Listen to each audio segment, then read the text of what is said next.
a una jornada más del programa Martes Democrático. Vamos a tocar un tema muy especial, pero quiero primero, por favor, quiero que pasen a la mesa de honor el doctor Jorge Adrián Zúñiga Escalante. Él es abogado asesor principal de la Comisión de Constitución, Reglamento del Congreso de la República. Por favor, doctor. Quiero agradecer nuevamente a nuestro doctor Mario Amoretti Payas, abogado penalista, quien nos acompaña esta noche.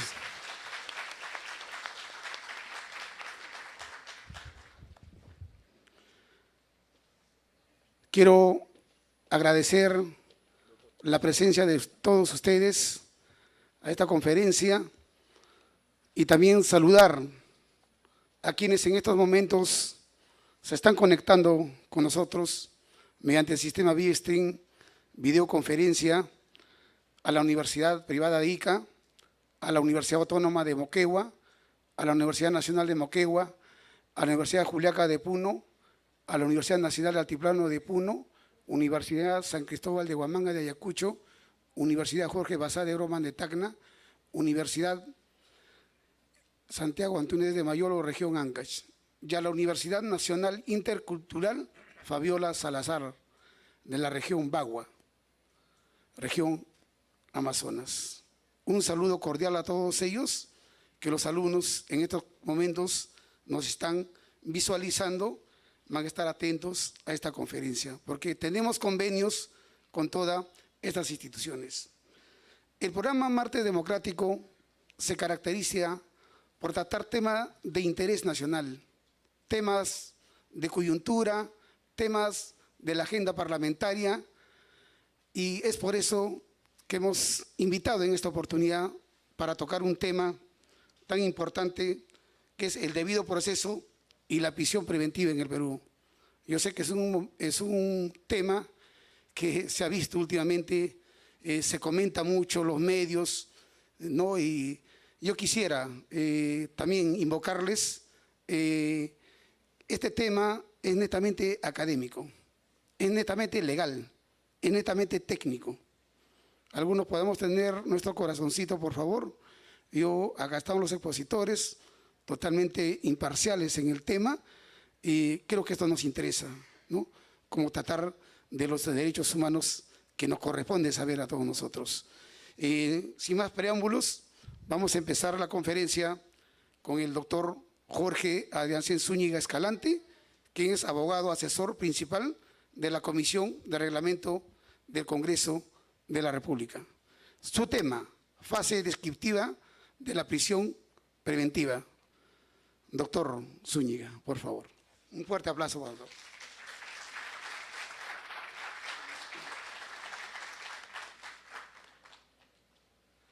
Muy buenas noches. En principio, agradecer siempre a la Oficina de Participación Ciudadana por la gentil invitación, y qué mejor aún de poder compartir la mesa con el doctor Mario Moretti, un destacado colega y de gran trayectoria para todos aquellos que nos gusta el derecho penal. En efecto, lo que nosotros vamos a tratar de exponer el día de hoy, básicamente es cómo es que ha ido migrando un poco el proceso penal desde el Código de Procedimientos en adelante, y cómo es que esto genera o exige la necesidad de comprender el proceso penal bajo unas reglas completamente distintas a las que estaban establecidas en el Código de Procedimientos. Y más o menos cómo es que estas reglas van a permitir o deberían exigir un raciocinio completamente distinto al que era exigible en el Código de Procedimientos. Siguiente, por favor.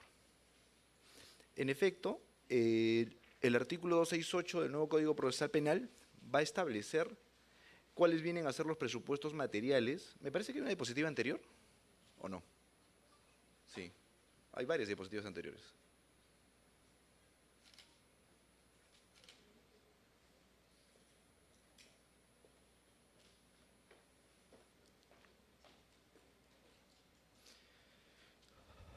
Cabe resaltar que el proceso penal, bajo las reglas del famoso denominado nuevo Código Procesal Penal, data del año 2004, en la cual se aprueba y que dispone de su entrada en vigencia en el año 2006. La lógica del nuevo modelo procesal penal surge a partir de un diagnóstico situacional de una serie de factores que los vamos a ver a continuación, y que contienen la razón de ser de por qué cambiar de un código de procedimientos y un código procesal penal que venía rigiendo en ese momento en adelante. En efecto, y esos son más o menos los antecedentes de la reforma procesal penal. Nosotros, para poder ingresar a hablar del nuevo modelo procesal penal, que de nuevo tiene muy poco porque, como les menciono, esto se aprobó en el año 2004 y entró en vigencia en el año 2006, tenía por efecto buscar dotar de determinadas garantías al proceso penal.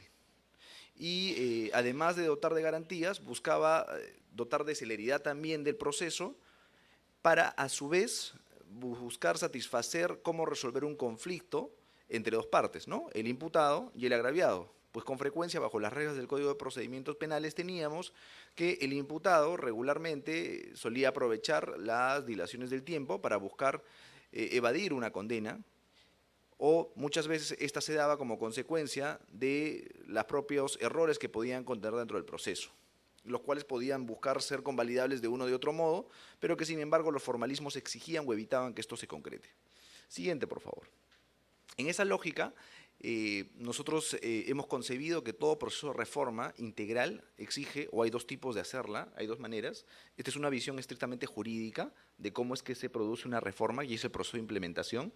Partimos de una etapa de motivación en la cual imaginamos cuál es el problema y cómo deberíamos solucionarlo. Luego viene la etapa de formulación legislativa, que es la que le corresponde a este Congreso. Posteriormente inicia la implementación y finalmente se evalúa y se retroalimenta. Regularmente, este es el mecanismo con el cual se implementa una norma jurídica. Sin embargo, el modelo procesal penal, al implicar no solamente un cambio legislativo, sino que además exigía un cambio de comportamiento por parte de los operadores jurídicos, entiéndase abogados, procuradores, defensores públicos, jueces y fiscales, tuvo un proceso de implementación distinto. Siguiente, por favor. Y es justamente una visión técnica jurídica que vamos a denominar una visión de política jurisdiccional o política en materia de justicia. Esta visión técnica, anterior por favor, esta visión técnico-jurídica tiene una fase inicial que es donde vamos a hacer un diagnóstico. Vamos a ver una línea de base y establecer cuál es la problemática que queremos resolver. La problemática que se quería resolver era procesos judiciales lentos, aletargados, con escasas garantías y en los cuales muchas veces se vulneraban los derechos fundamentales. Luego de esto pasamos al proceso de búsqueda de soluciones. Identificamos cómo podríamos mejorarlo y dónde podríamos hacer los cambios. En ese momento podemos encontrar que la primera opción a cambiar o a modificar sería modificar algunos artículos del Código de Procedimientos Penales. Sin embargo, se advirtió que la modificación de algunos artículos del Código de Procedimientos Penales no venía a ser la solución, puesto que esto exigía cambiar la mentalidad existente respecto al proceso penal o respecto al derecho penal en concreto, y cuál es el sentido de la existencia del derecho penal. Frente a ello, se estableció la necesidad de crear un marco normativo que sea nuevo, que nos permite entender que el derecho penal surge frente a la imposibilidad de encontrar otras soluciones alternativas menos gravosas y que nos permitan asegurar que esta persona en el mediano o corto plazo pudieran reinsertarse en la sociedad a través de una pena determinada. En ese contexto se inicia el proceso de implementación y luego de eso se empieza el proceso de poder retroalimentarla. Y en esta lógica o este mecanismo de implementación es que surge la implementación progresiva del modelo procesal penal. Y esa es la razón de ser por la cual el Código Procesal Penal del 2004, a la fecha, todavía no se encuentra vigente en todo el Perú. Si bien es cierto, ya está vigente en casi todo el Perú, aún nos falta Lima Centro, Lima Sur, Lima Este, que ingrese en implementación, porque la implementación ha sido progresiva. ¿Por qué ha sido progresiva? Porque buscábamos ir ajustando las tuercas en el camino que nos garanticen que el proceso vaya funcionando. Sin lugar a dudas, estoy seguro que el doctor Amoretti compartirá conmigo, que hay muchas de esas tuercas que aún están pendientes de ajustar y que es una de las razones que justifica o motiva eventos de este tipo. Siguiente, por favor. En esencia, cuando hablábamos de todo ese proceso, todo ese íter legislativo, llegábamos a este árbol de causas y efectos, que vienen a ser más o menos la razón por la cual se justifica la modificación del Código de Procedimientos Penales. Estas causas y efectos van a construir lo que posteriormente se va a llamar la política pública de una mejora del sistema de justicia penal. Esta política pública ya existe y está recogida dentro de las políticas públicas que tiene el país y busca busca resolver lo que nosotros vamos a denominar el deficiente servicio de justicia penal. Esto tiene algunas causas y algunos efectos. Las causas van a ser justamente la lentitud de los procesos, va a ser un sistema de justicia que genere desigualdades, vamos a tener nosotros además que no se respetan los derechos fundamentales como causas, y esto va a traer como consecuencia una percepción de inseguridad ciudadana, una sensación de injusticia, una vulneración expresa de los derechos fundamentales, entre otras cosas. La solución era implementar el Código Procesal Penal. ¿Pero qué cosa va a ser el Código Procesal Penal? Siguiente, por favor. Como ven aquí, tenemos a la fecha 34 distritos judiciales implementados, estando pendiente Lima Centro, Lima Sur y Lima Este. Siguiente, por favor. ¿Qué va a hacer el Código Procesal Penal? Va a establecer una serie de roles de manera independiente. El Código de Procedimientos Penales, por ejemplo, establecía y unificaba, por lo menos en el proceso ordinario, en el proceso sumario, perdón, en una sola persona, que era el juez, una fase de instrucción y una fase de juzgamiento, lo cual impedía la imparcialidad. Con lo cual genera, y en algún momento lo hemos comentado, que difícilmente podamos ser nosotros autocríticos respecto a la labor que desarrollamos. En esa lógica, un juez de instrucción difícilmente podría objetar alguna de las labores o alguno de los actos de investigación o como parte de la instrucción al momento de evaluar el juzgamiento respecto a la persona que está siendo investigada. Entonces, las razones por las cuales vamos a necesitar cambiar de chip, por decirlo así, es justamente que independicemos los roles. Entonces, vamos a respetar el orden constitucional de los roles y le vamos a asignar que, por ejemplo, el fiscal se va a ser el responsable, el titular de la investigación, y va a tener además la posibilidad de dirigir jurídicamente esta con relación a la policía, quien a su vez va a colaborar con las labores que éste pudiera necesitar. De otro lado, vamos a tener un juez que se va a encargar de juzgar el proceso, de ser un ente imparcial, y a su vez vamos a establecer un segundo tipo de juez, que es el juez que nos va a interesar para efectos de este evento. Es el juez de la investigación preparatoria. El juez de la investigación preparatoria surge como idea del Código Procesal Penal Modelo de Latinoamérica, que a su vez es, en cierto modo, usado como referencia para la modificación del Código Penal colombiano, el Código Procesal Penal colombiano, el Código Procesal Penal chileno y obviamente también el Código Procesal Penal peruano. Este código lo que va a recoger es la denominación del juez de garantías. Y es aquí donde nos vamos a detener un poco, porque aquí nosotros no le hemos dado la denominación de juez de garantías, sino que más bien le hemos dado el nombre de juez de la investigación preparatoria. Este juez de la investigación preparatoria va a tener como sustento que su rol es básicamente garantizar los derechos fundamentales del investigado durante la etapa de investigación preparatoria, que a su vez tiene dos partes, ¿no? Las diligencias preliminares y la investigación preparatoria. Entonces, durante toda la etapa en la cual se van a recabar elementos de investigación y cuando existe un supuesto de vulneración de un derecho fundamental, este juez es el que debería tutelar al investigado. Este juez, por ninguna razón, va a encargarse de determinar la responsabilidad penal de ningún investigado. Este juez no va a determinar si una persona es inocente o culpable. Esta persona solamente va a garantizar y establecer en qué supuestos el fiscal le va a autorizar una vulneración de derechos fundamentales. Entonces, aquí es donde vienen algunas diferencias de roles. El artículo 49 del Código de Procedimientos Penales señalaba que el juez penal es el director de la instrucción y le corresponde como tal la iniciativa de la organización y el desarrollo de ella.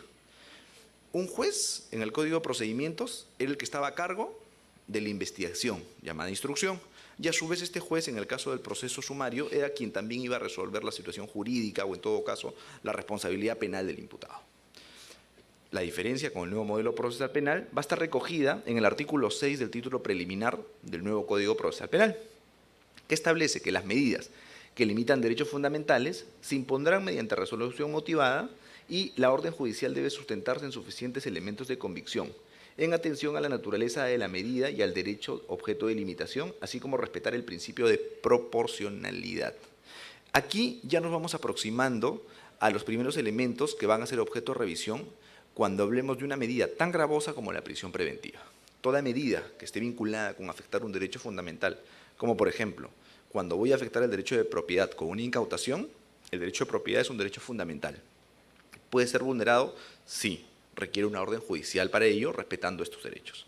El derecho a la libertad es un derecho fundamental. ¿Puede ser vulnerado? Sí, siempre y cuando yo respete estos supuestos. A su vez, el artículo 60.2 de este Código Procesal Penal va a establecer que el fiscal conduce desde su inicio la investigación del delito. Con este artículo ya se cambió el primer supuesto que hacíamos referencia en el Código de Procedimientos Penales, ¿no es cierto? Decíamos que en el Código de Procedimientos Penales la dirección de la investigación o la dirección de la instrucción estaba a cargo del juez instructor. En este caso ya está en manos del fiscal. Y finalmente, en el artículo 61.2, que habla sobre las obligaciones y atribuciones del Ministerio Público, tenemos que quien conduce la investigación preparatoria es obviamente el Ministerio Público con el soporte de la Policía Nacional. Siguiente, por favor. Vamos entrando ya a las medidas de coerción procesal. Yo les mencionaba que cuando nosotros vamos a vulnerar un derecho fundamental en el marco de un proceso penal, que se inicia con diligencias preliminares o con una formalización de investigación preparatoria, que es con lo que se inicia el proceso, nosotros vamos a requerir a un juez, que es el juez de garantías, denominado juez de la investigación preparatoria, que es el que va a verificar si en efecto se justifica que vulnere mi derecho fundamental, a la propiedad, a la libertad o a lo que fuera. Siguiente, por favor. Para esto, dentro de las medidas de coerción, tengo una gama de medidas. Tengo medidas personales que van desde una citación, la detención policial, el arresto ciudadano, la detención preliminar judicial, la prisión preventiva, la comparecencia, la internación preventiva, el impedimento de salida, la conducción compulsiva. Y las reales, o sea, las que van a afectar las cosas, son el embargo, el desalojo preventivo, la pensión anticipada de alimentos y la incautación. Si ustedes se dan cuenta, todas estas medidas van a afectar un derecho fundamental. En el caso de las personales, en su mayoría van a afectar mi libertad de locomoción, mientras que en el caso de las reales van a afectar mi derecho de propiedad respecto a mis bienes, ya sea respecto a mi remuneración, por ejemplo, en el caso de la pensión anticipada de alimentos, o en el caso de las personales, la detención policial o la prisión preventiva van a afectar mi libertad individual. Entonces, en estricto, vamos quedando claro que el juez de la investigación preparatoria va a ser aquel que va a autorizar que se vulnere alguno de mis derechos fundamentales. Pero para poder autorizar requiere que hayan determinadas exigencias y la existencia de este listado respecto a otro tipo de medidas me permite garantizar que yo pueda ponderar cuál es la más idónea para los efectos de un proceso. Porque, por ejemplo, si soy una persona con un trabajo conocido, tengo vivienda, la imputación que se me hace no es muy clara, entonces probablemente una comparecencia simple podría funcionarme porque no hay la posibilidad que yo me escape. Sin embargo, si es que mi vinculación es con gente dedicada a la criminalidad, me dedico de manera recurrente a cometer delitos, entre otras cosas, justificaría quizá una prisión preventiva. Entonces, la lógica de que tengamos una gama de medidas es que el juez pueda ir aplicándola en la medida de que se necesite in estricto para la aplicación de este proceso, para los fines del proceso. ¿Ok?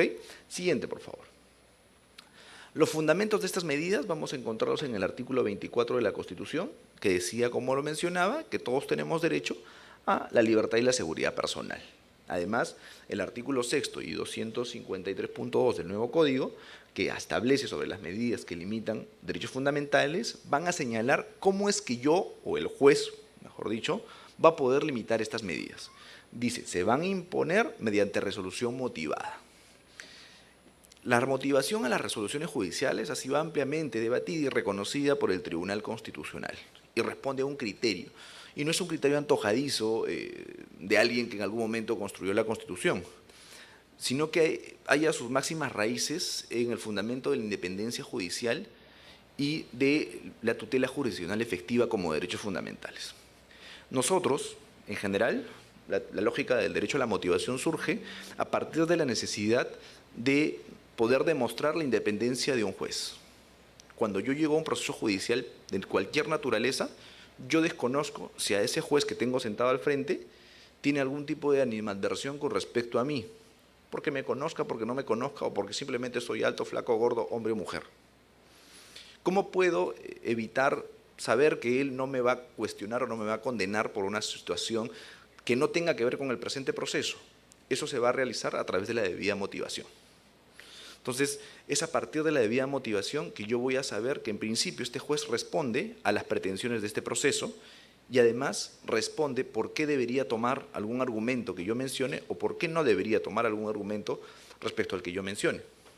Por ejemplo, vamos a ver que en reiterada jurisprudencia el Tribunal Constitucional ha establecido que al momento de resolver situaciones como las prisiones preventivas, uno debe tomar en cuenta los argumentos señalados tanto por la defensa como por el Ministerio Público. Es más, el propio Código Procesal Penal establece que el Ministerio Público, si bien es cierto es el defensor de la legalidad, tendrá que a su vez rescatar y hacer prevalecer tanto las pruebas de cargo como las pruebas de descargo.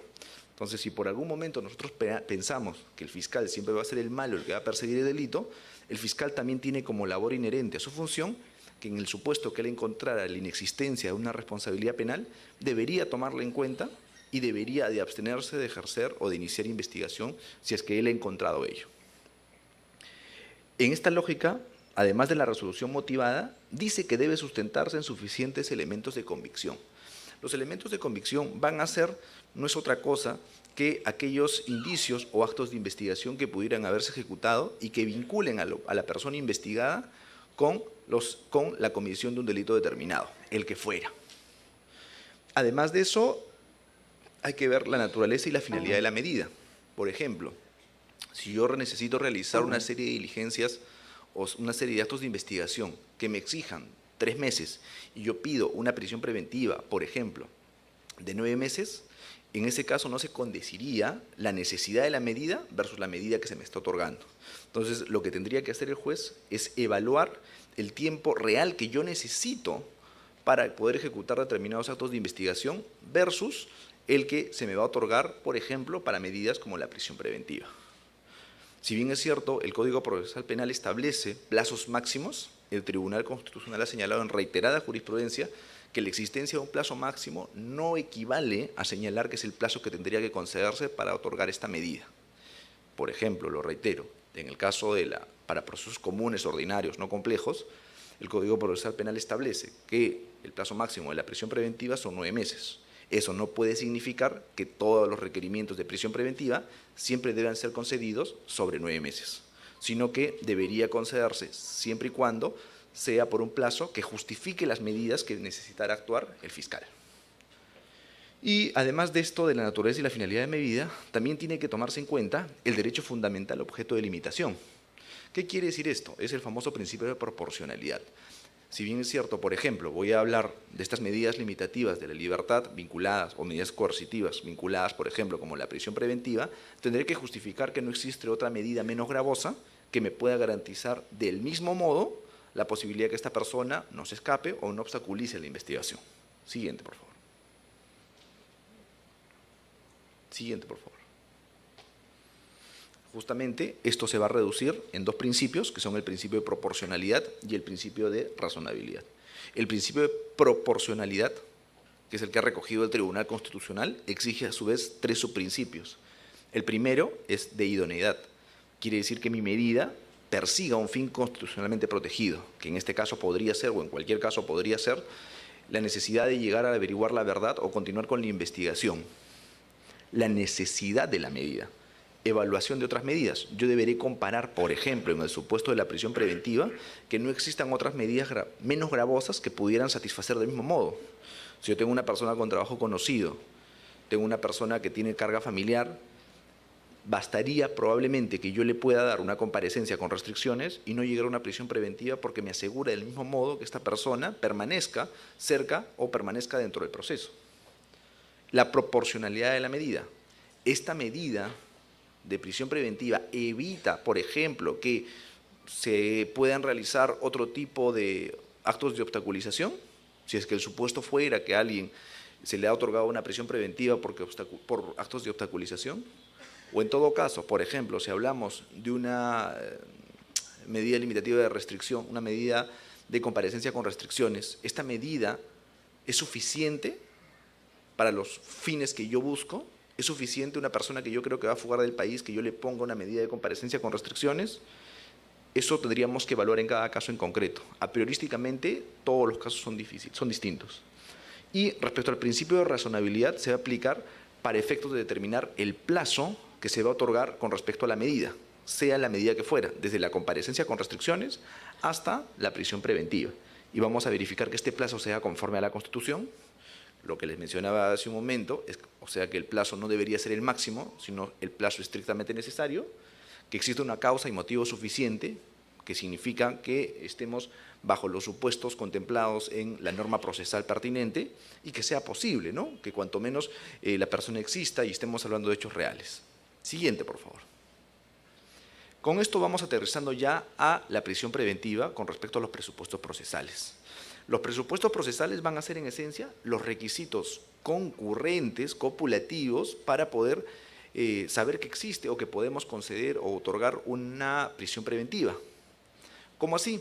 Si es que yo no cumplo con estos requisitos, yo no podría conceder la prisión preventiva en ningún caso. Siguiente, por favor. El artículo 268 del Código Procesal Penal va a establecer que el juez, a solicitud del Ministerio Público, quiere decir que el único autorizado a pedir la prisión preventiva es el fiscal que representa al Ministerio Público y va a poder solicitar que se dicte mandato de prisión preventiva si, atendiendo a los primeros recaudos, si estamos durante la fase de la investigación preparatoria, se acredita la concurrencia de los siguientes elementos. Ojo, cuando hablamos de concurrencia, estamos haciendo referencia a que para que se pueda conceder la prisión preventiva, tengo que tener esos 3 elementos. Bastaría que yo no tenga uno de esos elementos para que yo no conceda el requerimiento de prisión preventiva. El primer elemento probablemente sea el más complejo, que es que existan fundados y graves elementos de convicción para estimar razonablemente la comisión de un delito que vincula al imputado como autor o partícipe del mismo. ¿Y por qué es el más complejo? Porque no es lo mismo acreditar un delito, por ejemplo, de un hurto simple, un hurto agravado, que, por ejemplo, hablar de una organización criminal de trata de personas. ¿No es cierto? Hoy, por ejemplo, en la mañana han detenido a un grupo de una organización criminal en Arequipa, me parece, de venta de niños. Entonces, acreditar ese tipo penal resulta mucho más difícil que acreditar un delito de un hurto agravado. Y cada caso va a variar entre sí. Entonces, cuando nosotros hablamos de que existan fundados y graves elementos de convicción, no estamos hablando de un grado de sospecha inicial, sino que, como lo vamos a ver en la siguiente diapositiva, se estableció a nivel jurisprudencial que debe tratarse de un supuesto de sospecha grave, que incluso para poder requerir la prisión preventiva, este nivel de sospecha grave tendría que tener un estándar superior al de la etapa de la formalización de investigación preparatoria. Luego, debemos tener que la sanción a imponerse tenga una pena superior a 4 años. ¿Por qué una pena superior a 4 años? Porque cuando se habla de la prisión preventiva va a tener por finalidad que en el supuesto que después surja una condena, va a computarse como si fuera dentro del término de la condena. Y si es una pena inferior a 4 años, lo más probable es que pudiera darse el supuesto que sea una pena suspendida y esta persona deba purgar condena adelantada sin necesidad de tenerla. Es por eso que el Código ha establecido el supuesto que la pena mínima a imponerse sea 4 años. Luego tenemos el siguiente presupuesto, que es que el imputado, en razón a sus antecedentes y otras circunstancias del caso particular, permita colegir razonablemente que existe un peligro de fuga o de obstaculización. No necesito los dos. Me bastaría que tenga uno, el peligro de fuga o el peligro de obstaculización. Siguiente, por favor. Sin perjuicio de estos presupuestos, la casación, que viene a ser parte de la jurisprudencia que tiene cierto grado de vinculatoriedad porque es el derecho vivo que nos ayuda a entender un poco mejor la norma, ha establecido que estos 3 elementos, al momento de desarrollarse en la audiencia, van a dividirse en 5 partes. La primera es para debatir los fundados y graves elementos de convicción que se van a tener que evaluar a partir de cada caso en concreto, ¿no es cierto?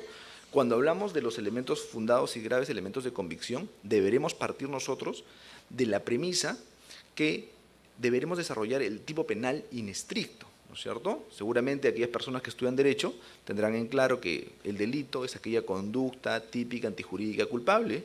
Entonces, nosotros deberemos tener, más allá de una sospecha razonable, la existencia de la comisión de este delito y que tenemos actos de investigación que me permitan vincular al investigado con la comisión de este delito.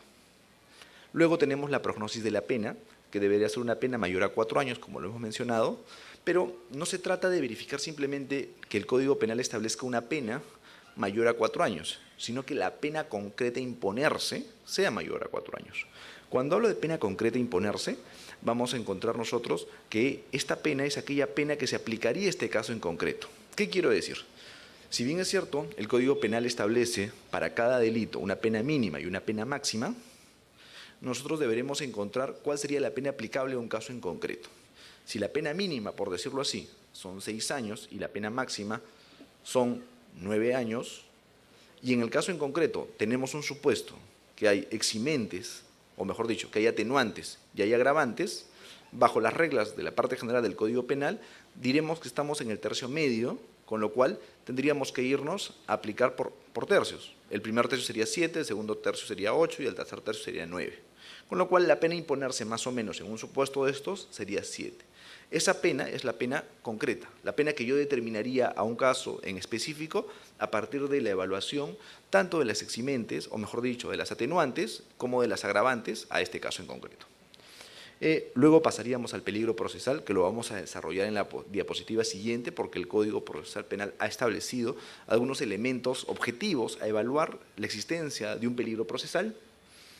Y luego viene la proporcionalidad de la medida, lo que mencionaba hace un momento, que esta medida responda a la necesidad real de los actos de investigación que fueran a realizarse durante esta etapa de la aplicación de la medida, y luego la duración de la medida en concreto, ¿no? ¿Cuánto es el plazo a determinarse para esta medida? Siguiente, por favor.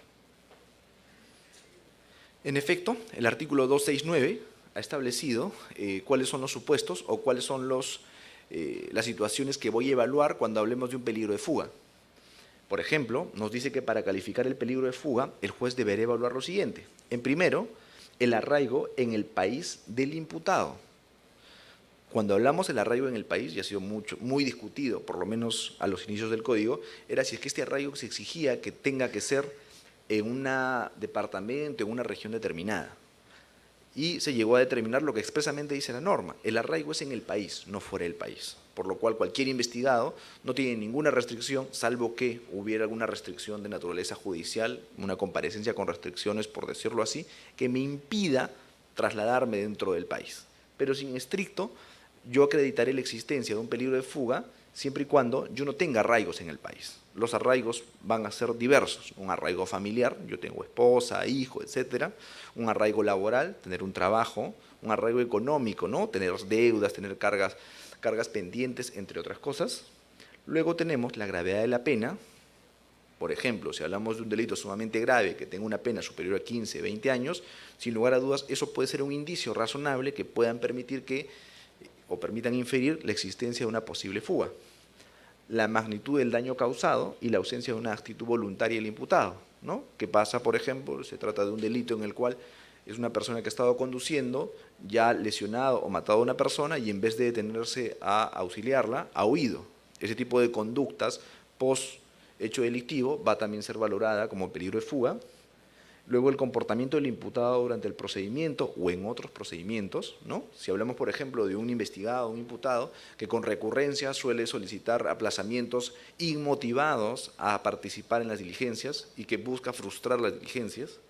Y, finalmente, la pertenencia del imputado a una organización criminal, ¿no es cierto? Con lo que supone la existencia de este tipo, ¿no? La organización criminal exige que haya acreditada cierta diversidad o, en todo caso, cierta distribución de roles, funciones, entre otras cosas. Siguiente, por favor. Finalmente, tenemos nosotros que el artículo 270 va a hablar del otro peligro. Cuando hablábamos en el 268 sobre los peligros que nos van a pedir para poder justificar la prisión preventiva, hablábamos que podrían concurrir cualquiera de los dos peligros: el peligro de fuga o el peligro de obstaculización.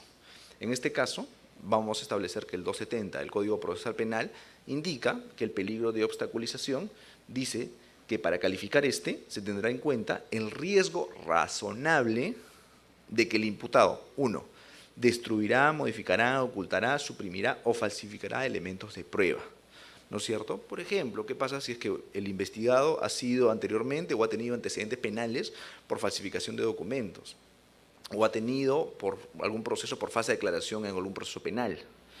Ojo, en este caso, y el tribunal también ya lo ha sentado así, no bastan las presunciones que puedan hacerse con respecto al investigado, sino que lo que tendría que acreditarse son hechos realmente probados. Estamos hablando que tendría que existir una sentencia condenatoria firme respecto a que una persona en efecto ha sido condenada por un determinado delito de este tipo. Influirá para que los coimputados, testigos o peritos informen falsamente o se comporten de manera desleal o reticente, ¿no? Si es que hay un testigo cuya información es corroborada por otro con respecto a esta imputación, también podríamos hablar de un peligro de obstaculización. Y finalmente, inducirá a otros a realizar tales comportamientos, ¿no? Yo encuentro alguna forma de acreditar que él es una persona que está asusándome a otras personas a buscar entorpecer la investigación. No hay que perder de vista cuál es el objetivo. El objetivo en el peligro de obstaculización es que busquemos que con los actos que se realicen, este proceso, por ejemplo, caiga en alguna nulidad o se dilate más de la cuenta y de tal manera que impidamos el resultado que se busca. No basta con que, por ejemplo, alguien cuestione una resolución judicial, porque la Constitución reconoce, por ejemplo, el derecho constitucional a criticar las resoluciones judiciales. Siguiente, por favor. Finalmente, ya vamos aterrizando que vamos a tener que aplicar, como lo mencionamos en algún momento, este test de proporcionabilidad, que lo que va a buscar es encontrar una correcta relación de precedencia. ¿Qué pasa? Los derechos fundamentales van a ser máximas de optimización. Y como máximas de optimización no vienen a ser absolutas, sino que más bien vamos a buscar siempre, o en un Estado democrático de derecho, la idea es que siempre podamos nosotros evitar que se vulneren derechos fundamentales y tratar de garantizar que estos se ejecuten a su máxima medida. Para ello vamos a encontrar los tres subprincipios que hablamos al inicio, que son el de idoneidad, que lo que va a hacer es verificar una relación de causalidad, que la medida a adoptarse me tenga un efecto positivo. ¿Cómo así? El medio a utilizarse, la prisión preventiva, tiene que darme una finalidad positiva. ¿Cuál es? Que esta persona no me obstaculice o no se fugue del país. Porque, por ejemplo, la prisión preventiva, la única finalidad que tiene es evitar cualquiera de estos dos supuestos. No tiene por finalidad condenar a una persona. Tiene por finalidad evitar que esta persona o se escape del país o en todo caso me entorpezca las labores de investigación. La necesidad va a tener que ver con analizar si existen otros medios alternativos, como lo mencionaba. Por ejemplo, en vez de una prisión preventiva, podríamos hablar de una comparecencia con restricciones, podríamos hablar de un impedimento de salida, si es que yo creo que, por ejemplo, hay la posibilidad de un peligro de fuga del país, yo podría solicitar un impedimento de salida del país, solicitar la entrega del pasaporte, que sin afectar la libertad personal de la manera más gravosa, voy a restringir en cierto modo su libertad de tránsito, impidiéndole que esta persona salga del país. Y finalmente vamos a hablar del principio o de su principio de proporcionalidad en sentido estricto ponderación. Sin lugar a dudas, cuando nosotros hablamos de una prisión preventiva, están en juego dos derechos. El derecho a la libertad versus el derecho a la tutela jurisdiccional efectiva a partir de una investigación en curso. Entonces, el juez, al momento de resolver, tendrá que ponderar y justificar por qué, en este caso en concreto, resulta más importante vulnerar el derecho a la libertad para ponderar el derecho a la tutela jurisdiccional efectiva. Siguiente, por favor. Muchísimas gracias. Eso es todo.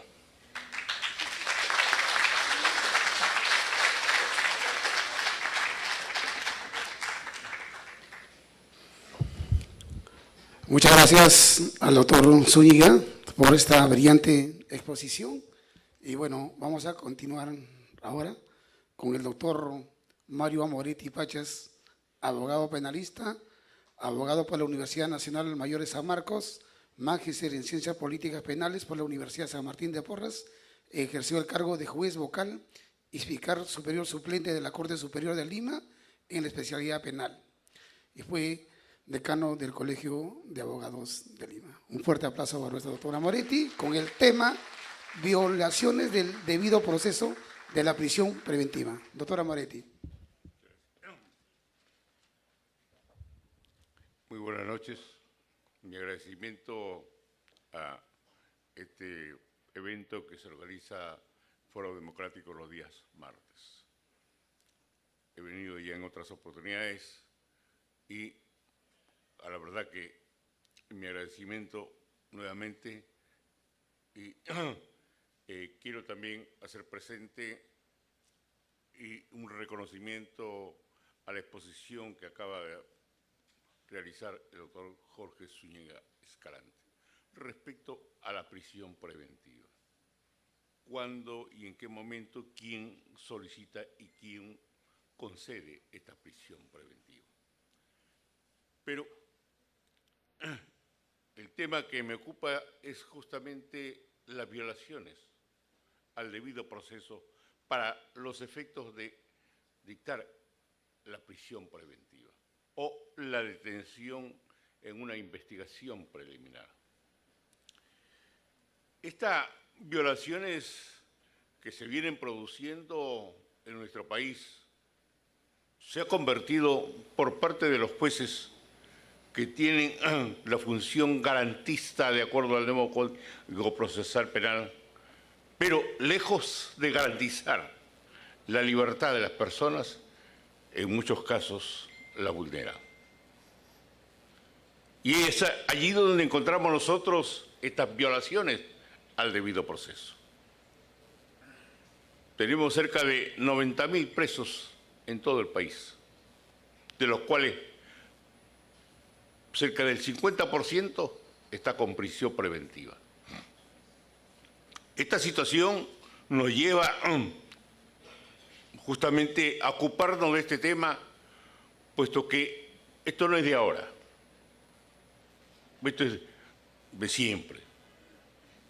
Podrán creer ustedes que yo hice mi tesis de magíster en el año 2006 justamente sobre este problema de la prisión preventiva en cuanto a la forma como se llevaba a cabo la prisión preventiva.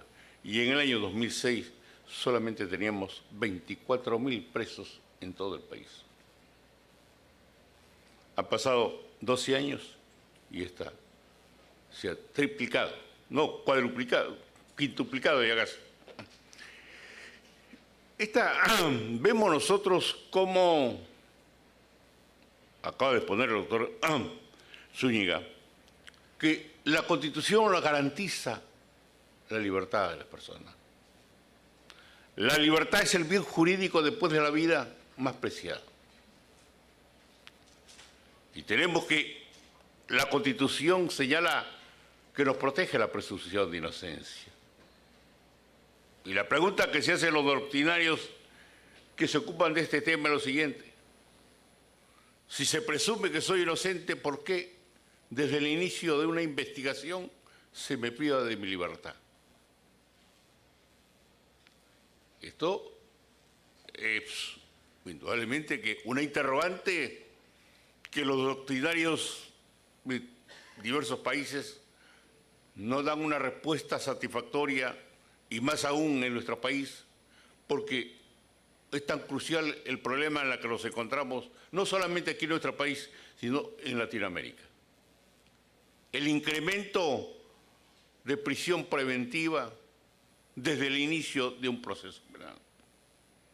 Y tenemos una sentencia de la Corte Interamericana en la que se dice: no hay que detener para investigar, porque aquí, desgraciadamente, primero se detiene para los efectos de iniciar una investigación. ¿Bajo qué argumentos? Ha precisado el doctor Zúñiga que nos exige la motivación. Es decir, que nos fundamente y nos exponga las razones por las cuales me van a privar de mi libertad. Pero sin embargo, aquí con qué facilidad se nos priva de libertad. Y vemos también en nuestra triste realidad que algunos jueces y algunos fiscales dan libertad a quienes deben darle. Porque los verdaderos delincuentes, sobre todo los delincuentes que en estos momentos se ha incrementado la violencia criminal, la inseguridad en las calles, nos lleva muchas veces a preguntarnos ¿por qué? Y cuando los medios de comunicación nos informan de que ese fulano hace 3 meses o 4 meses estuvo detenido por robo agravado, estuvo detenido por homicidio, estuvo detenido por X delito, la pregunta que nos hacemos, ¿qué sucedió? ¿Por qué salió en libertad? Y sin embargo, en algunos casos en los que no procede la libertad, allí vemos que los jueces recurren a una violación al debido proceso. En los últimos años, los últimos meses, hemos visto situaciones de políticos que han sido privados de su libertad. Y en casi la mayoría de los casos, un porcentaje de un 95% de los abogados penalistas nos hemos pronunciado en contra de ello. No porque defendamos a tal o cual político, no. Ponemos las razones jurídicas de manera objetiva. ¿Qué es lo que ha sucedido en estos últimos días? Un juez, a pedido del fiscal, para los efectos de pretender demostrar de que se ha llevado a cabo la comisión de un hecho delictivo, es decir, hay una convicción, como exponía el doctor Zúñiga, de que se ha cometido el delito y la persona que es materia de un requerimiento de prisión preventiva se encuentra vinculada como autor o como cómplice en un hecho delictivo. Se recurre a algo que es inaceptable. Yo digo que lo he manifestado públicamente en más de una oportunidad. Recurrir a la figura del testigo protegido es simple y llanamente crear un manto de impunidad para el autor de un hecho delictivo.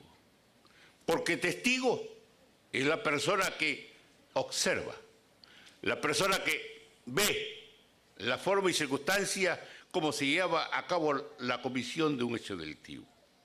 Eso es lo que conocemos nosotros como testigo directo.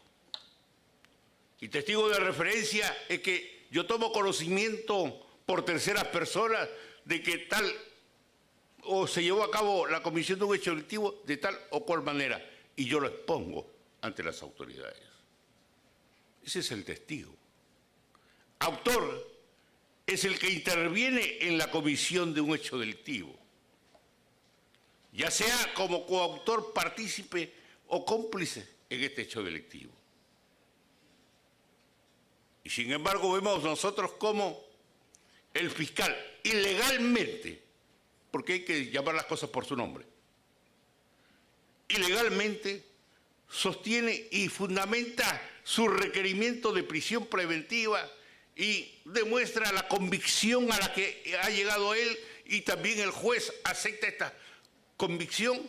¿En base a qué? En base a un testigo protegido. Un testigo protegido que manifiesta, yo recibí $500,000, busqué a tales y cuales personas e inclusive a mi esposa, y eso es lo más grave, porque yo no puedo utilizar a mi esposa en la comisión de un hecho delictivo. Y ahora pretender levantar esta acción delictiva, se presenta ante un fiscal y le dice, quiero ser un testigo protegido.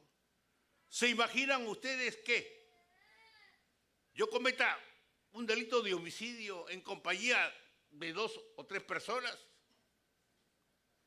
Me apersone a un fiscal y le diga, señor fiscal, yo quiero ser testigo protegido, pero me da usted esta calidad de testigo protegido porque voy a manifestar cómo y en qué forma y quiénes han intervenido en el homicidio. ¿Quiénes mataron a esta persona bajo estas circunstancias? Y el juez y el fiscal y posteriormente el juez acoge esta situación de testigo protegido. ¿Esto qué significa? Que está creando un funesto precedente en la administración de justicia.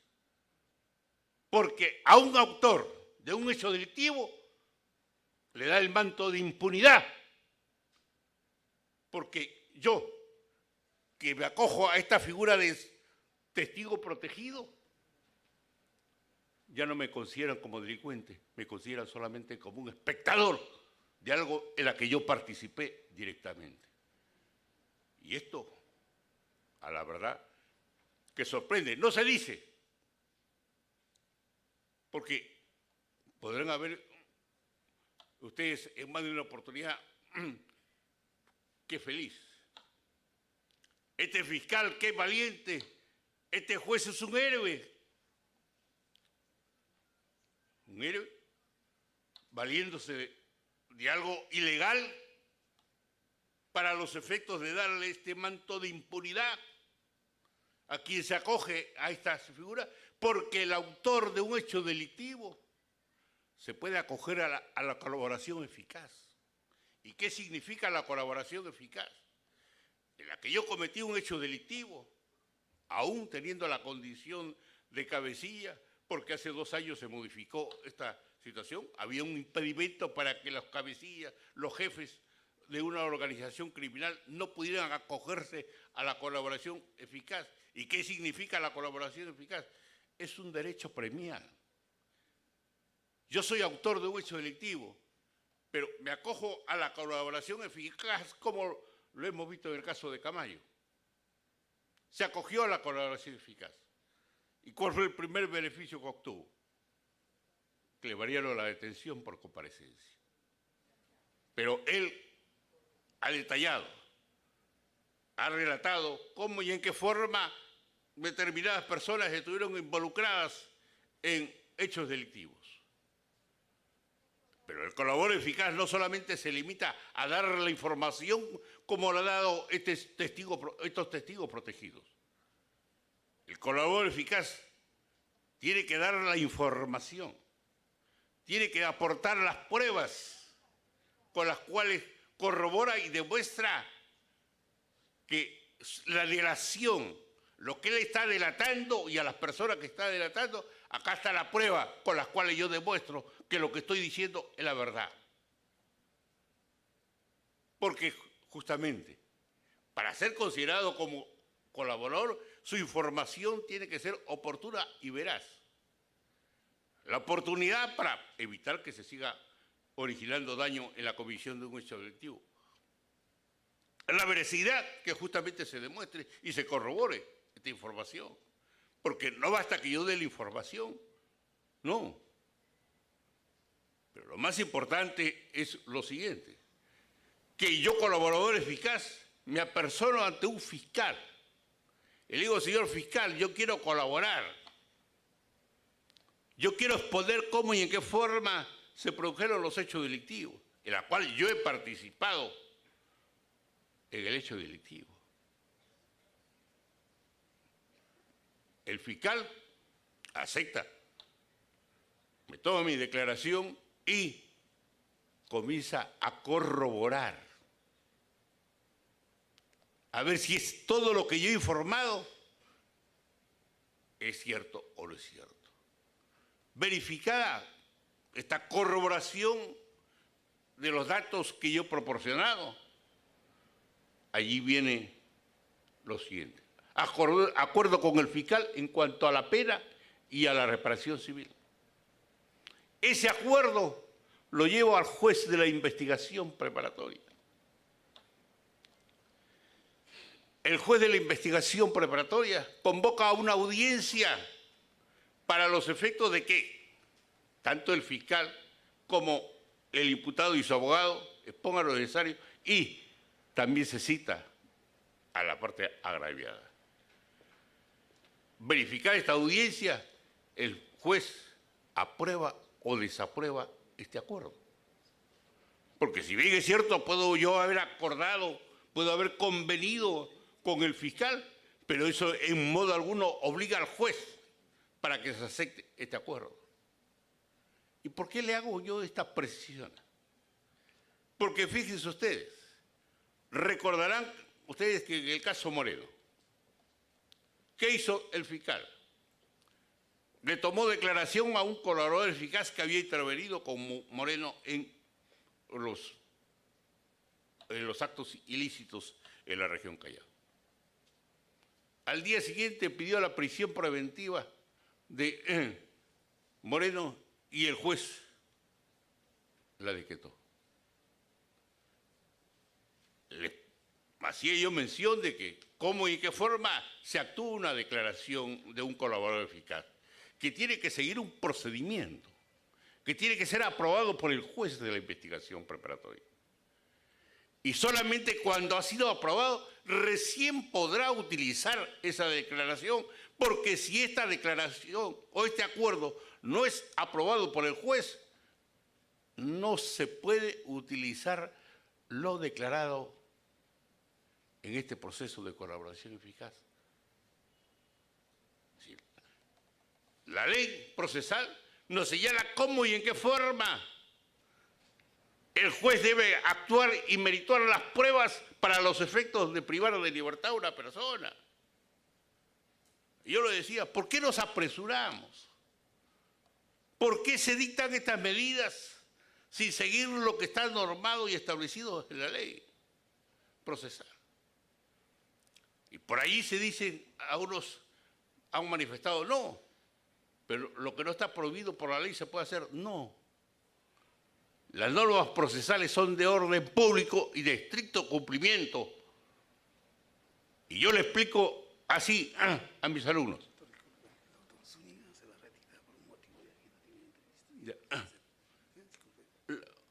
Lo siguiente, procedimiento es un camino. Disculpe la interrupción, el doctor Zúñiga, por un tema de agenda, se va a retirar, por favor. Un fuerte aplauso para el doctor Zúñiga. Doctora Moretti, la disculpa del caso y disculpa de la confianza. Muchas gracias, continúe. Gracias. Si imaginemos nosotros una carrera de autos, una maratón, nos señalan un recorrido. Si yo tomo un atajo para llegar más rápido, ¿qué es lo que estoy haciendo? Estoy violando el reglamento, porque quiero llegar más rápido. Y me van a dar el puntaje que me corresponde por llegar primero después de haber violado el reglamento. Ese es el debido proceso. Que hay que cumplir lo que señala la ley. Y si un fiscal recurre justamente a este testigo protegido para basarse, y hemos escuchado a nosotros que él dice, el testigo protegido ha dicho esto, pero ¿dónde está la prueba de lo que dice el testigo? Y sobre todo, vuelvo a repetir, que ya hay una evidente vulneración y una evidente ilegalidad, y sobre todo lo más grave es la impunidad. Y un fiscal no puede basarse en considerar que esta persona que es autor de un hecho delictivo, considerarlo como testigo para que quede impune. Esto, desgraciadamente, va a crear un funesto precedente. Yo creo, y estoy plenamente seguro que la sala va a revocar esta resolución, justamente porque no puede, si la sala, por cuestiones de presiones de los medios de comunicación, confirman esta prisión preventiva basada en esta declaración del testigo protegido, crearía un funesto precedente. Porque eso sí, yo cometería un crimen, me presento a un fiscal y le digo que quiero ser un testigo protegido y quedo impune. Con ese fundamento, dictado por el juez, en la que acepta esta situación de testigo protegido, esto no puede suceder. Pero vayamos también una violación al debido proceso. Hemos visto en todas las audiencias que se han llevado a cabo de 10, 20 procesados o integrantes de una mafia, ahora último que han sido detenidos, y se pide prisión preventiva. ¿Qué hace el fiscal? ¿Qué hace el juez? Dividen los pedidos o las audiencias de prisión preventiva, de 3 en 3 o de 4 en 4. ¿Para qué? Para evitar justamente la prolongación. ¿Por qué? Porque la ley señala que requerida la prisión preventiva, el juez convoca una audiencia. Y convocada la audiencia, escucha los argumentos del fiscal, donde señala justamente los presupuestos a que hecho mención el doctor Zúñiga, de la convicción, graves elementos de convicción de la comisión del hecho delictivo y la participación de la persona para quien se solicita prisión preventiva. El segundo elemento. Y allí, ¿qué dice nuestra norma procesal? Verificada esta exposición por parte del fiscal, el juez debe invitar al abogado de la defensa para que contradiga los argumentos del fiscal y luego al imputado. Luego viene el segundo paso, la gravedad de la pena, y luego viene el tercer paso, la obstaculización del esclarecimiento de la verdad o la posibilidad de una fuga, etc. Terminado las exposiciones en la forma como les he relatado, señala el Código Procesal Penal que el juez de inmediato debe resolver el requerimiento formulado por el fiscal. De inmediato. Si el caso es complejo, podrá prorrogarlo por 2 días. Pero lo que ha hecho este juez, el héroe, lleva a cabo 6 audiencias, escucha de 4 o 5 procesados el requerimiento del fiscal y luego la defensa y la exposición de los que están siendo requeridos para ser detenidos. Y cuando iba a empezar el siguiente procesado, dicta la resolución decretando la prisión preventiva de la persona que ya ustedes conocen. Aquí yo no vengo a defender la ley, no soy fujimorista, menos mal. Porque en mi época en la que nos hemos manifestado cuando estaba Fujimori de presidente de la República, se dictaron sentencias contra terroristas. Y en la Corte Interamericana declaró nula una sentencia, y en mi condición de profesor universitario, en compañía con mi maestro, el doctor Ruy Freire, nos pidieron los alumnos para que dictáramos en la Facultad de Derecho de San Marcos. La Facultad de Derecho estaba intervenida, no nos dejaron dictar. Pedimos el auditorio del Colegio de Abogados, no nos dejaron, no nos consiguieron el auditorio. Lo tuvimos como chinchanos, lo tuvimos que dictar en el Cuchincha. Y después los fujimoristas nos tildaron de terroristas. El grupo de Toledo nos ha tildado, al menos a quien habla, porque cuando se ha pedido públicamente por razones políticas la pena de muerte para los violadores, algo que es un engañamuchachos, porque eso no procede. Jurídicamente, lo que llamamos nosotros es un imposible jurídico, pero los políticos, para ganar votos, ahí están ofreciendo la pena de muerte para los violadores. Y cuando exponemos sobre esta situación, nos tildan de defensor de violadores. Los apristas, ni que hablar, defensores de corruptos. Y cuando le decimos, perdón, se olvida usted, señor congresista, que nosotros somos sus abogados. Se olvidan ustedes que cuando su máximo líder tiene un problema de carácter penal al que ha recurrido, siempre es al doctor Ruy Freire. O sea, ergo, ustedes también son corruptos. De tal manera de que aquí hago esta exposición única y exclusivamente en defensa del principio de legalidad procesal. Que no se lleve a cabo violaciones al debido proceso para los efectos de privar de libertad a una persona. Porque, cuidado, ninguno de nosotros estamos libres. Porque podemos decir nosotros, jamás voy a cometer un delito, pero no podemos decir, jamás voy a ser procesado penalmente. Porque salgo de mi vehículo, mato a una persona en virtud de un atropello, soy sometido a un proceso penal. De tal manera de que no estamos libres nosotros. Y esa es la razón por la cual sostengo que se debe respetar el debido proceso. No para complacer a la opinión pública, para complacer a los medios de comunicación o a determinados políticos, se priva de libertad a una persona. Que se prive, como lo he dicho públicamente cuando he sido objeto de entrevistas, que se prive, pero que se espere, pues, que se siga el procedimiento, que no recurran a estas situaciones que, lejos de ayudar, es todo lo contrario, porque van a salir por la puerta grande y van a ser víctimas políticas. ¿Por qué? Única y exclusivamente porque no se siguió el procedimiento. Porque si es tan fácil, si está la ley, ¿por qué vamos a violar la ley tanto por parte del fiscal como por parte del juez?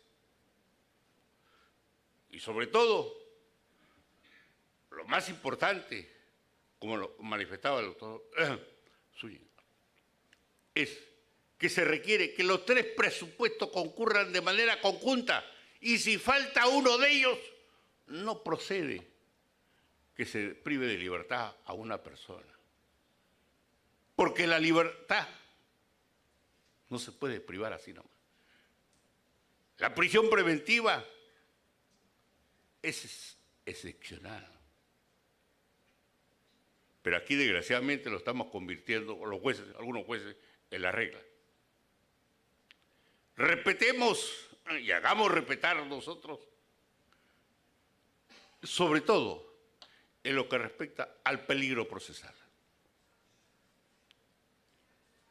Hay una sentencia dictada por la Sala Penal de la Corte Suprema en la que se precisa que es necesario tener en consideración para los efectos del arraigo familiar, el arraigo laboral, el arraigo domiciliario, tener los siguientes puntos de vista. La posesión de bienes. Que yo tengo una familia, que tengo un trabajo, e inclusive hace cuestión de un año o menos, se ha dictado una nueva sentencia casatoria, que aun cuando en ese momento en la que se solicita la prisión preventiva, el procesado, el imputado, no tiene un trabajo, no es presupuesto para privarlo de su libertad. Que esta persona sea un extranjero, y lo dice expresamente en una sentencia de un procesado en Arequipa, es un español, tiene empresas en España, viaja constantemente a España, tiene familia en España, no procede su prisión preventiva bajo el supuesto peligro de fuga. ¿Por qué? Porque él tiene su familia en el Perú, está casado en nuestro país, sus hijos estudian en nuestro país, él tiene empresas en nuestro país, ha viajado a España, pero ha regresado en las oportunidades que se calcula que por lo menos en esa época en la que él había sido requerido para la prisión preventiva más de 20 veces, regresó. Entonces, vayamos nosotros que aquí con qué facilidad se incumple lo que ha resuelto el Tribunal Constitucional respecto a la prisión preventiva, sobre todo en el caso Humala. En el caso Humala, ahí el Tribunal Constitucional estableció justamente lo que le manifestaba el doctor Zúñiga, en lo que respecta al peligro procesal de fuga. Y sin embargo, con qué facilidad, y lo he escuchado al juez decir, está bien, que es criterio del tribunal, pero yo tengo mi criterio. No, pues, las sentencias que dicta el Tribunal Constitucional o las sentencias que dicta la Sala Penal de la Corte Suprema deben ser cumplidas porque son precedentes para que los jueces inferiores la cumplan. Y si se apartan de ellas, si no la quieren tomar en consideración, tienen que exponer las razones por las cuales no consideran los fundamentos dictados por el Tribunal Constitucional o los fundamentos dictados por la Sala Penal de la Corte Suprema. Porque si yo soy un inferior jerárquico debo. No respetar, porque también los superiores se pueden equivocar, pero yo debo fundamentar y exponer mis razones por las cuales no tomo en consideración lo que ha resuelto el Tribunal Constitucional. Y aquí, con gran facilidad y con la simpleza que lo caracteriza a este juez, ha dicho no. Aquí hay el peligro de fuga. Yo he llegado a los elementos de convicción en base a un testigo protegido o a 3 testigos protegidos.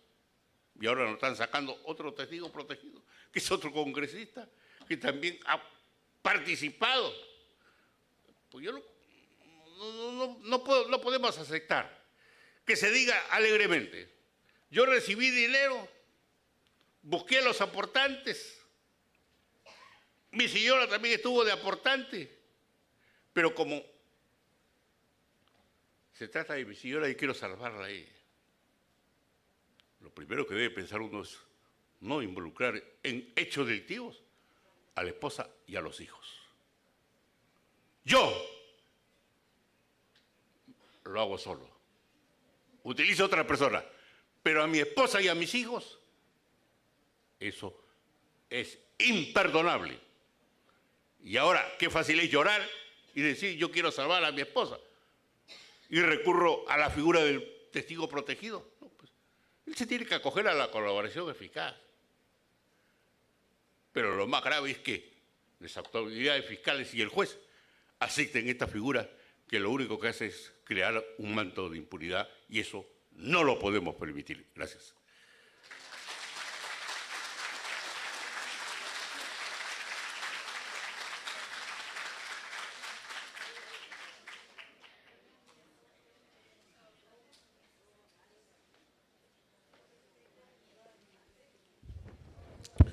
Muchas gracias al doctor Amoretti por esta exposición magistral. Creo que acá se debe el respeto al principio de la legalidad del ser humano. Brillante exposición, doctor Amoretti, muchas gracias.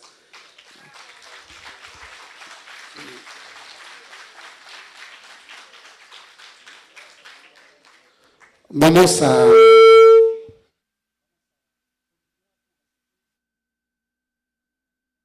estas conferencias va a haber una ronda de preguntas y yo quisiera que nos podamos ceñir al tema.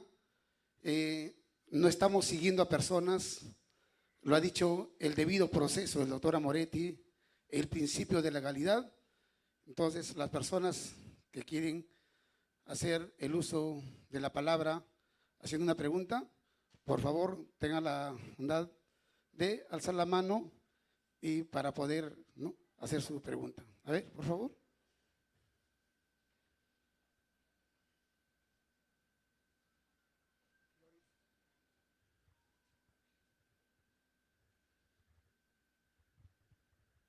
Gracias, muy buenas noches. Mi nombre es Ivana Mezquita. Doctor, quiero felicitarle por esta excelente posición. Soy una admiradora suya porque es un gran abogado penalista, siempre lo sigo. Y mi pregunta es lo que digo, dado los hechos actuales, ante este precedente de prisión preventiva, violación del debido proceso, ¿usted cree que nosotros como peruanos, yo como ciudadana común y corriente y varios ciudadanos, creemos en la justicia en nuestro país? No creemos. Imagínense nuestro Poder Judicial cómo está, denigrado totalmente. Entonces, ¿qué hacemos en este caso, doctor? ¿A dónde recurrimos? Gracias.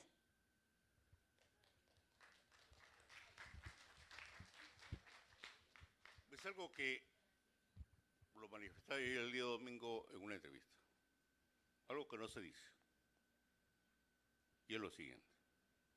Y hace varios meses que no tenemos Consejo Nacional de la Magistratura, que son los encargados de sancionar, destituir a los magistrados y fiscales. ¿Y qué ha hecho el gobierno?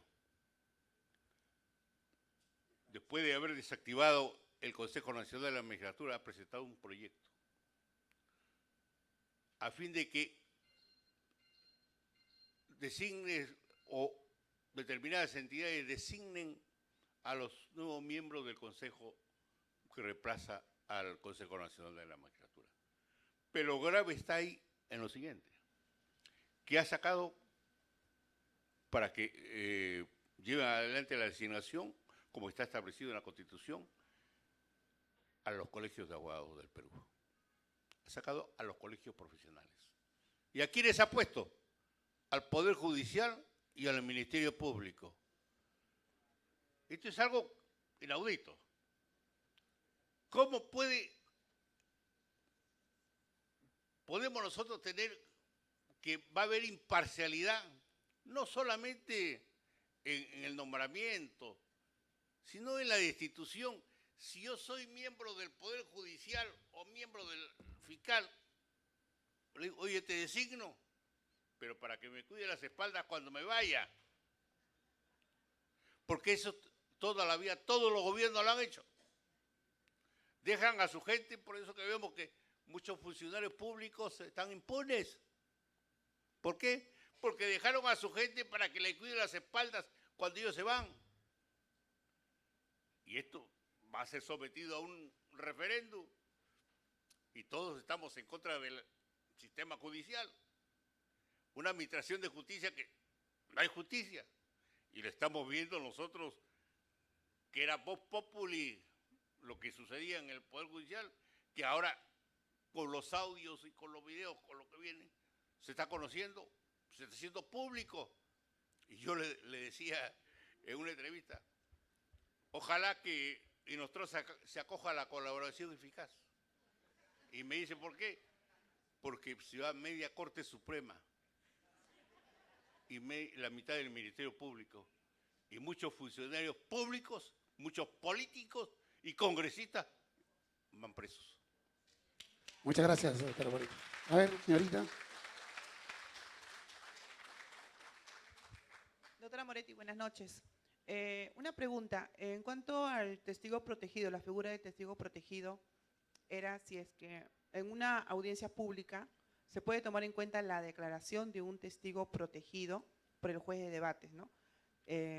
Cuando la declaración del testigo protegido no ha sido corroborada previamente. ¿Se puede dar esta figura? Gracias. Se presenta la figura del testigo protegido, y lo vemos continuamente. En los casos de organizaciones criminales peligrosas, en casos de terrorismo, en casos de desaparición de personas, donde no se conoce su identidad. Pero sí podemos nosotros interrogarlos en las audiencias, con voz lógicamente tergiversada, pero se le protege, se le da protección, pero él no declara como autor, él declara como testigo porque él vio o porque le dijeron que determinados hechos sucedieron de esta manera. De esta manera que hay la figura del testigo protegido y se recurre a la Convención de Palermo, pero eso es para el testigo, no para el autor. Que no nos vean con cuentos, puede decir, la Convención de Palermo garantiza al testigo protegido, sí, lo garantiza, pero al testigo que ve, al testigo que observa, al testigo que tiene conocimiento por tercera persona, pero no el que interviene en la comisión de un hecho delictivo, porque ese es autor. Y no podemos nosotros permitir, bajo ningún punto de vista, que un autor de un hecho delictivo se convierta en un testigo, porque eso sería crear un manto de impunidad. Muchas gracias, doctora Moretti. ¿Una pregunta? Señora, por acá. Sí, a ver, usted, por favor. Buenas noches, doctora Moretti. Le habla Luis Enrique Marín de Rosas, diplomado en el Código Penal, delitos contra el crimen. La pregunta debería ser, ya que hay bastantes crímenes, están en feminicidio, y también por donde estoy viviendo, en mi distrito, cercado de Lima, ha habido varias muertes.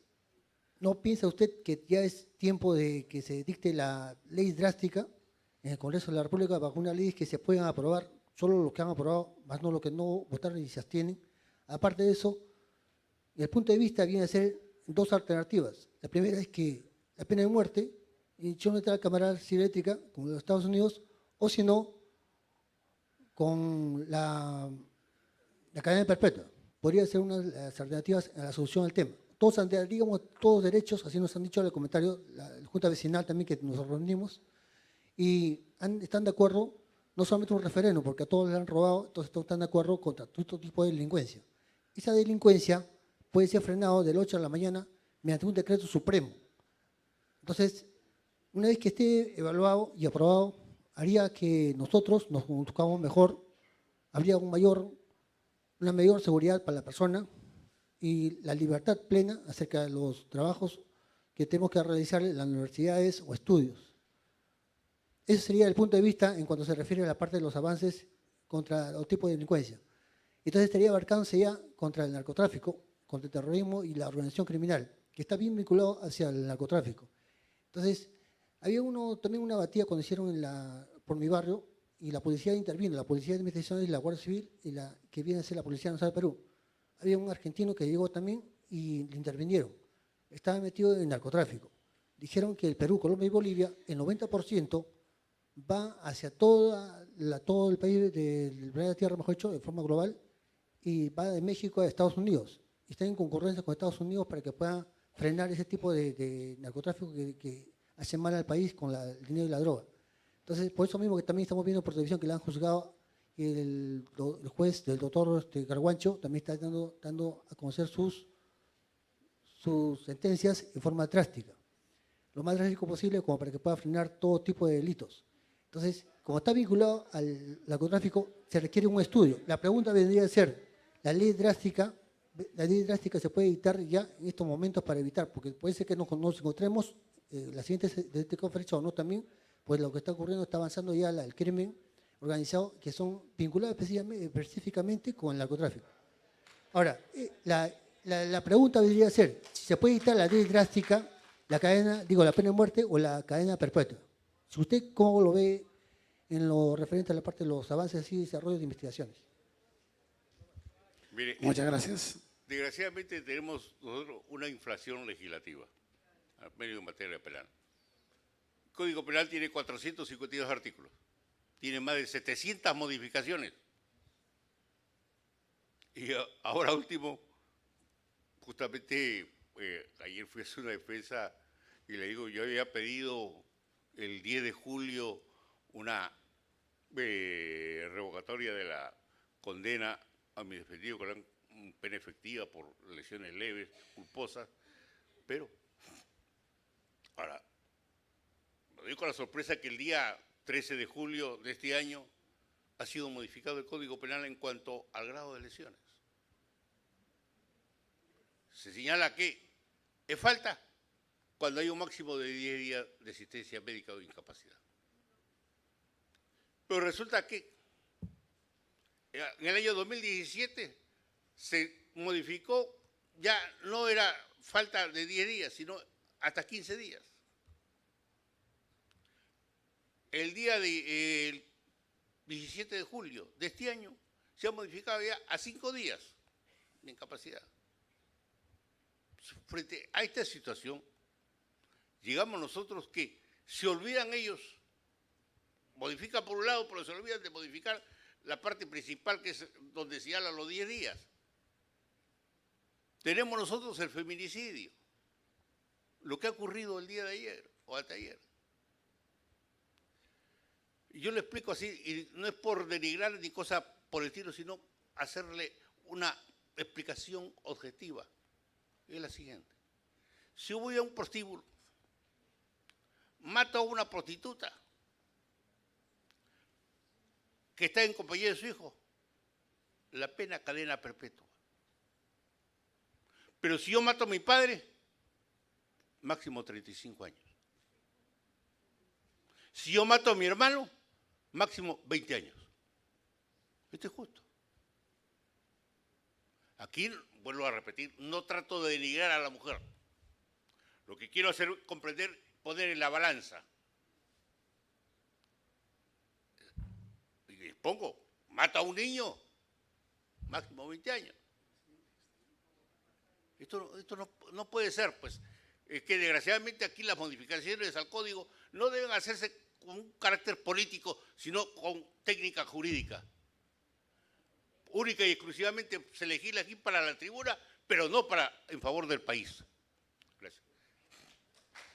Muchas gracias. Señora, párese, están grabando. Doctora Moretti, muy buenas noches. Le saluda una admiradora también de su profesión. Usted es un gran penalista, muy renombrado en todo el Perú. Tengo una pregunta para usted. Yo quiero saber cómo se configura el delito de la criminalidad organizada. Doctor, este delito es uno de los últimos que se ha creado con creo yo, una ley especial en el código, no sé, pero me parece una injusticia total que haya autoridades como jueces y fiscales nuevos, jóvenes, con poca experiencia en el ámbito y empiecen pues, en vez de resolver la justicia, empiecen a crear ellos mismos los delitos, las investigaciones que se vayan creando de cosas irreales para que ellos pasen por ser buenas autoridades y se justifique el sueldo que ellos perciben. Yo quiero saber cómo se configura el delito de la organización criminal. La organización criminal han cambiado de nombre por razones políticas, porque ha existido de toda la vida la asociación ilícita para delinquir, que es cuando dos o más personas se reúnen para cometer delitos, no delitos, sino delitos. Y lógicamente que ahora, organización criminal, la misma definición, le cambian de nombre y ahí salen los políticos, ahora es organización criminal y ahora se dice no, hay un proyecto porque los partidos políticos no pueden ser considerados organizaciones criminales. No, a lo que se configura como organización criminal es a las personas que de una u otra forma se enquistan en un partido político o como lo que ha sucedido con Inostroza. Se ha enquistado, porque no vamos a decir todo el Poder Judicial es una organización criminal o todo el Ministerio Público. Hay personas que justamente se valen de la situación en la que se encuentran para ponerse de acuerdo con otra persona y delinquir. Esa es la organización criminal. No en sí la institución o el partido o el movimiento regional. Porque llegar al extremo de que en este momento se diga este partido político o los partidos políticos o los movimientos regionales no pueden ser considerados organizaciones criminales. Álvarez, Orellana, Torres y todo lo que conocemos saldrían por la puerta grande.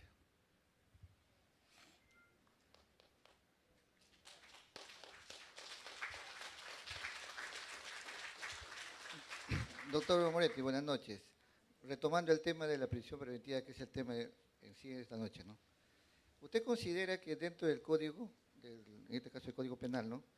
¿Usted considera que para hacerlo más fuerte, más efectivo, que sea más transparente, para optar por la prisión preventiva, ¿usted considera algún requisito adicional a los 3 que ya existen para que sea más concreto, sea más sólido, mejor dicho, el poder tomar esa decisión de decisión preventiva? ¿Se le podría agregar un requisito más para tener la malla más alta? No, yo considero de que en realidad aquello que desgraciadamente son los encargados de administrar justicia los que no aplican la ley correctamente. Porque si la aplicaran, lo que dice la ley, lo que ha dicho el Tribunal Constitucional, justamente, oiga, usted debe tener en cuenta tales y tales situaciones. Igual que la Corte Suprema. Pero hay a mucho que le interesa la pantalla, ¿no? Los titulares de los medios de comunicación. Porque meter preso a un expresidente, meter preso a un dirigente político, no es cosa suave. Es noticia, y noticia mundial. Y es ahí que, para mí, está ya, y sobre todo, ya le digo, hay una sentencia clarísima de la Corte Interamericana que a muchos no les gusta. Pero, ahí dijo, hay que detener, no hay que detener para investigar. Primero investiguemos, pues, qué es lo que está sucediendo en estos últimos días. Recién se inicia, ya, preso. Corrobore, pues, lo que está diciendo este fulano. Que se acoja a la colaboración eficaz y que nos dé la información y que se corrobore esa información. Pero ¿por qué lo precipitamos? y después ya salen por la puerta grande y salen como víctimas. Gracias. Gracias, doctora. Una pregunta más, por favor. Buenas noches, doctora Moretti. Quisiera saber cuál es la diferencia entre testigo protegido y colaborador eficaz. El testigo, conforme le he manifestado anteriormente, es la persona que ve, la persona que presencia la comisión de un hecho delictivo o que ha tomado conocimiento de que se produjo un hecho delictivo bajo determinadas circunstancias. El colaborador eficaz es el autor, el que participó.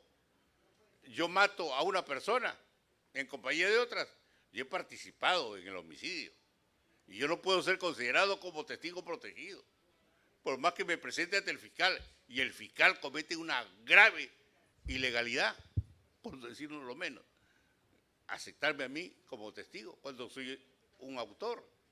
Es decir, bajo esta figura yo quedo impune. Qué fácil, ¿no? Consigo yo fiscal y juez, consigo los objetivos que persigo para ganar titulares, pero ¿qué estoy haciendo? ¿Protegiendo a un delincuente? Así no. Gracias. Muchas gracias. 3 preguntas más, por favor.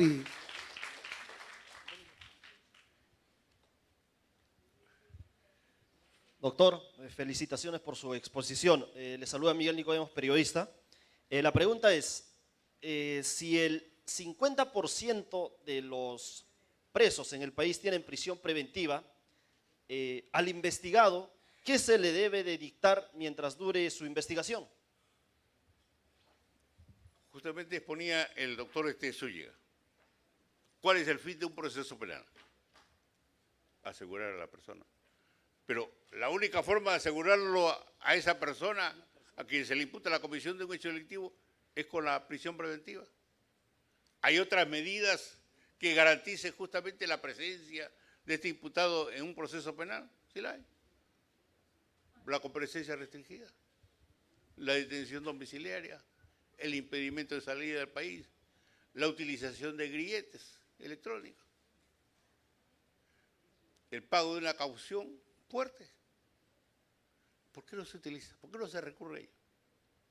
No, hay que recurrir a lo que verdaderamente va a impactar. Y yo siempre he manifestado lo siguiente, y no es por pecar de que conozco algo, sino de que si un juez va a decretar una comparecencia, tiene que fundamentarla y tiene que poner las razones. Más fácil es decretar una prisión preventiva o una detención en una investigación preliminar porque nadie lo va a cuestionar. Pero se llega al extremo, y eso lo digo con conocimiento de causa, en la que tienen ellos su plantilla en su CPU. Decretan la prisión preventiva y a veces se olvidan de cambiar el delito. Oiga, pero si mi cliente está procesado por estafa, no por tráfico de drogas, ay, me equivoqué. No es que se equivocó. Muchas gracias. Por favor, doctor, un par de preguntitas más. No podemos dejar, a ver. Buenas noches, doctor. Mi nombre es Ana María Mejía. Soy dentista y estoy escribiendo un libro, Comunidad Construida con Sacrificio de Amor. Vengo de Mayorazgo 5 Etapas, ATE, en la frontera del límite con La Molina. Mi pregunta es bien puntual y disculpe mi ignorancia en esta terminología técnica, pero siempre aprendiendo, ¿no? La pregunta es, justo en el caso de crimen organizado, ¿cuál es la línea? Sé que debe ser una línea muy delgada en la ignorancia, como le vuelvo a repetir acerca de esta temática que tengo. ¿Cuál es la línea delgada que debe haber entre la diferencia de un tema político o una voluntad política con el crimen organizado que se puede practicar al punto que puede destruir una comunidad? En Mayorazgo, donde yo vivo, 5 Etapas, pertenece a ATE. Todos los días cruzamos la pista a La Molina para tomar nuestros micros y hacer nuestros días. Tenemos hostales, tenemos licorerías, tenemos cantinas, tenemos 14 hostales en una pequeña, muy pequeña área, tenemos prostíbulos.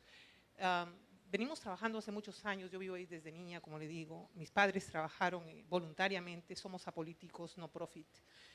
Y cruzamos la pista al lado de la avenida Gorochería, al lado de La Molina, y no hay esas cantinas, no hay esos hostales. ¿cuál es esa línea delgadita que puede diferenciar entre una mala voluntad política y un tema de, no sé, corrupción, crimen organizado? ¿Cómo lo pueden llamar para que me pueda apoyar en hacer mi libro? Gracias.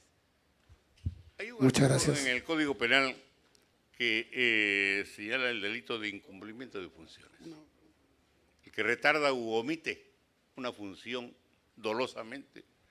Y aquí vemos nosotros, desgraciadamente, en nuestras autoridades, que con qué facilidad, entre comillas, omiten realizar una gestión. ¿Por qué? Porque hay actos de corrupción de por medio.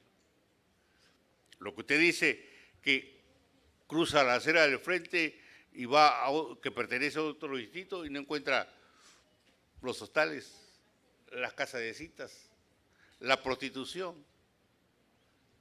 ¿Por qué? Porque allí hablemos con sinceridad. Hay plata de por medio. Y en tanto que siempre hablamos de corrupción en la administración de justicia.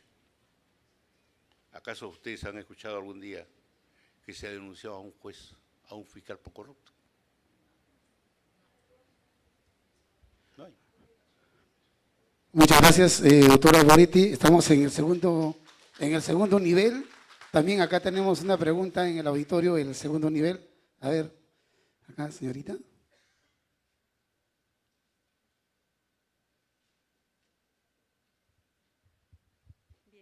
Quisiera saber, doctor Amoretti, con respecto a los testigos protegidos.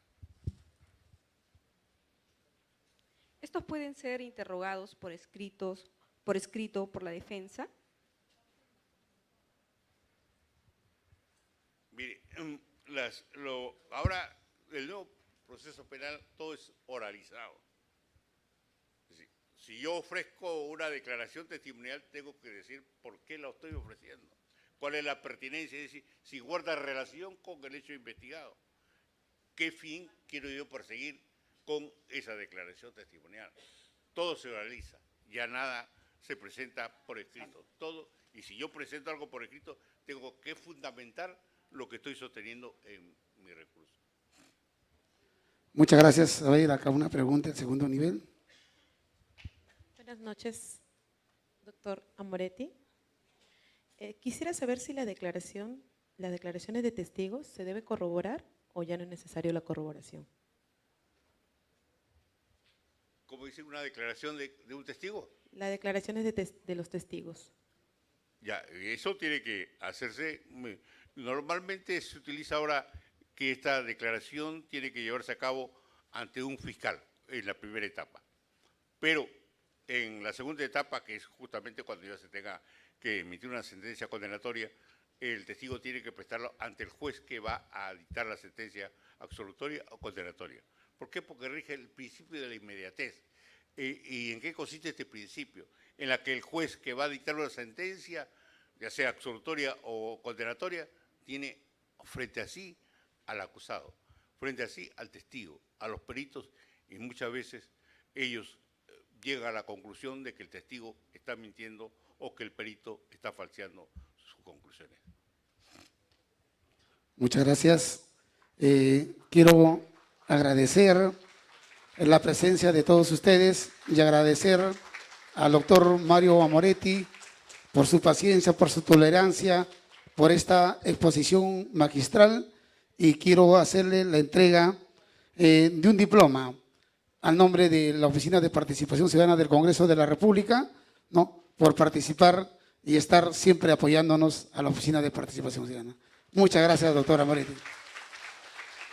Quiero también agradecer, el doctor Amoretti nos ha hecho regalos de 50 libros, lo hemos estado distribuyendo, van a disculpar que seguramente no había para todos, pero un libro, justamente La prisión preventiva en el Perú, un libro, ¿no?, de doctor Mario Amoretti. Doctora Amoretti, muchísimas gracias.